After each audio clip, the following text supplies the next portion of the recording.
66వ అధ్యాయము 16వ వచనము.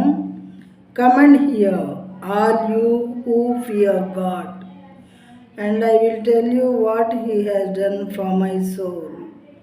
దేవుని యందు భయభక్తులు కలవారులారా, మీరందరూ వచ్చి ఆలకించుడి. ఆయన నా కొరకు చేసిన కార్యములను నేను వినిపించేదను. థ్యాంక్స్ గివింగ్ పెట్టుకున్నప్పుడు, లేదా దేవుడు మనకు ఏదైనా మేలు చేసినప్పుడు మనం దేవునికి మొక్కుబళ్ళు చేసుకుంటూ ఉంటాము. దేవా, నాకు ఇచ్చేస్తే మీకు ఇంత డబ్బులు ఆఫరింగ్ ఇస్తాను, లేదా ఇంట్లో ప్రేయర్ పెట్టించుకుంటాను, ఇలా అనుకుంటాం కదా. అయితే అదే ఇక్కడ ఉన్నటువంటి వాక్యము, దేవుని యందు భయభక్తులు గలవారులారా, మీరందరూ వచ్చి ఆలకించుడి అని ఆ రోజు దావీదు మహారాజు చెప్తున్నారు. ఆయన నా కొరకు చేసిన కార్యం నేను వినిపిస్తాను అన్నాడు. అయితే అదే విధంగా ఈరోజు కూడా మనం దేవుని యందు కృతజ్ఞత కలిగి ఆయన చేసినటువంటి మేలు తలుచుకొని మన చుట్టాలు, మన చుట్టుపక్కల వాళ్ళు, మన స్నేహితులు, మన ఫ్యామిలీ మెంబర్స్తో కూడుకొని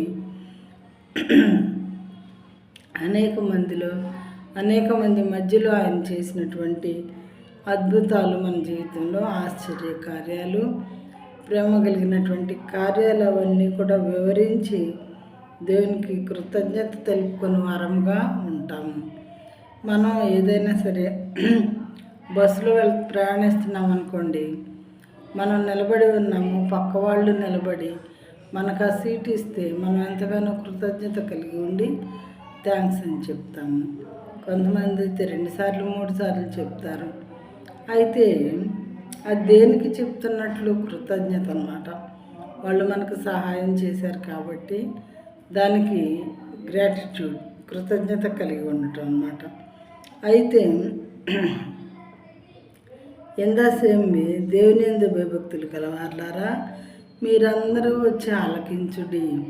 మీటింగ్లో అనేక మంది ఉంటారు కదా, ఆయన నా కొరకు చేసిన కార్యములను నేను వినిపించేదను అని దేవుని బిడ్డలైన వారు మరి ఈ రకంగా సాక్ష్యం ఇస్తూ ఉంటారు. దేవుడు చేసినటువంటి మేలులకి కృతజ్ఞత చూపిస్తూ